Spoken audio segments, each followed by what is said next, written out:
a cinema caught up in the domineering modes of storytelling, mimetically fetishizing these modes. And more philosophically, even ethically, Elder calls out against the denial of the critical evaluation of the goodness in doing something. This moral evaluation goes out of fashion in the service of technocratic advance and blind mastery. We no longer evaluate the good in doing something. Instead, we work towards blind progress. So, it calls against this. What does it call for? The manifesto, calling against dominant modes of storytelling and story creation, calls for a simultaneous cinema based on the immediacy of perception, open form. It calls for a cinema that does not write narrative, but discovers presence in this open form. A cinema that responds to the here and now rather than merely representing the present. Elder positions this as a cinema of jazz against staunch classicism. In Elder's own words, he states, "Our cinema must insist on the primordiality of temporality. The strong makers, the makers who will fashion the cinema we need, will not seek for intimations of eternity and immortality, but for intimations of the interchange of being with non-being, and so of time, for it is the process of temporality which moves something from non-being and then into non-being again. The cinema we need is a cinema of immediacy, multiplicity. It will use non-causal, non-teleological forms of instruction and will not attempt to arrest time." So as mentioned earlier, Elder does apply this argument to the Canadian cinema of the time, which was struggling with things like tax shelters and subsidies from the government funded by the American Hollywood institution. But to me, it is quite clear that Elder's call to arms and criticisms are not limited to the Canadian market alone. Rather, I believe Elder's intent, based within his Canadian tradition, is to spark ignition of cinema needed globally. Obviously, the problems Elder speaks to are not unique to Canada.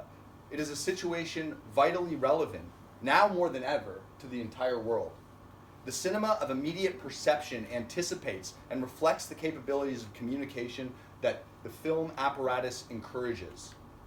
Today, we are all operators of the film apparatus, most specifically with our smartphones, and communicate it with more immediacy and more confidently than, I would argue, written text. Yet still, we are learning how to speak with this apparatus and communicate with this apparatus. We are learning how to spell and write with the camera, and this mirrors our mental receptivity. The process of creating a cinema we need, one that thrives on experimentation and openness, rather than resorting to the old flesh of mimetic representative narratives, inherently combats dominant forms of storytelling, a reflection of the dominant forms of capitalist mechanized fragmentation and division in today's techno-electric society. Therefore, this series carries forward Elder's explicit intentions of the essay, showcasing and promoting an oft passed over avant-garde tradition of Canadian cinema. A cinema related to the European art house as to the American underground, but owing its definition to neither. A cinema with its own interests, its own relationship to the world. A cinema that finds itself relating mosaically to its cultural progenitors and historical allies. Canadian cinema, often like Canada itself, positions itself as an aware outsider with an inside edge. As well, this series takes on the implicit intentions of the cinema we need. Who is the we? This series extends the call to action to us all to participate in creating the cinema we need. The focus of this series, though Canadian in origin, speaks to the world. It is pushing forward a cinema needed in a world inundated with new technologies that we are not fluent in. Needed here in New Zealand, in the city of Wellington, where a touted UNESCO World City of Film is mesmerized and thus dominated by a standardized technocratic Hollywood system. This is the cinema we need. So tonight, our series begins with the Ontario-born filmmaker Richard Kerr and the first two films in his three-part exploration of the American Empire, The Last Days of Contrition and Cruel Rhythms. So, who is Richard Kerr? Born in St. Catharines, right across the border from Buffalo, where Niagara Falls is. This will play especially important tonight, considering the films we were watching. Richard Kerr grew up playing ice hockey, a very Canadian upbringing, his whole entire life, and was on track to become a professional hockey player until at 16 found photography and became enamored with the arts. with photography and filmmaking in particular. He studied at Sheridan College, which is very famous because in the 70s and 80s, there was a school that was born out of there called the Escarpment School. What's interesting about this school is it's not unified by one particular aesthetic, but is unified by its prolific and consistent creation of experimental film, informed by poetry and autobiographical nonfiction. Some names that you might be familiar with are Phil Hoffman, Steve Sanguadolce, Rick Hancox, and Mike Cartmel. Stylistically, Kerr's films are often observational and documental in approach.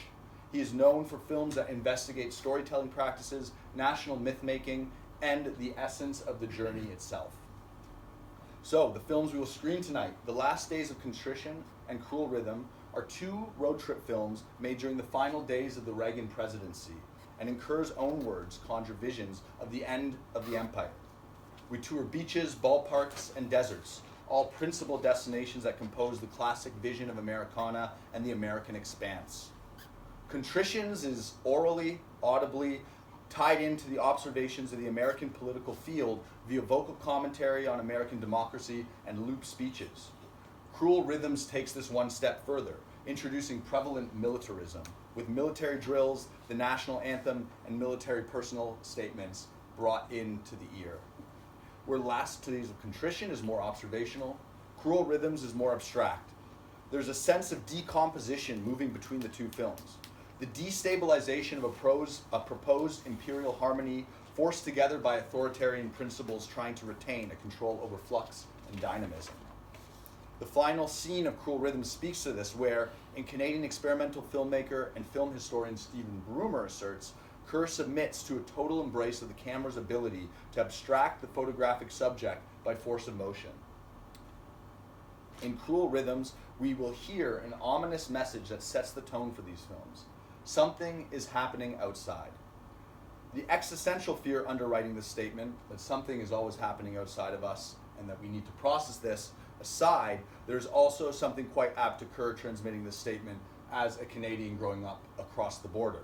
Kerr, as a Canadian, has always perceived the events in America happening outside, next to, and beyond. Even when Kerr is here within the space of American soil, he is an outsider, and the quality of the film's vision permits this reading. It is an outsider's vision from the inside, something happening outside while the empire falls. And I can attest to this growing up across the border, that these films actually speak to this. I'm from Windsor, Ontario, and grew up across the border with Detroit, and I think I sympathize with these films within this positioning. Well, the last thing I'll bring up is the aptness of this screening of today. Across the ocean, the American empire holds their 60th quadrennial election.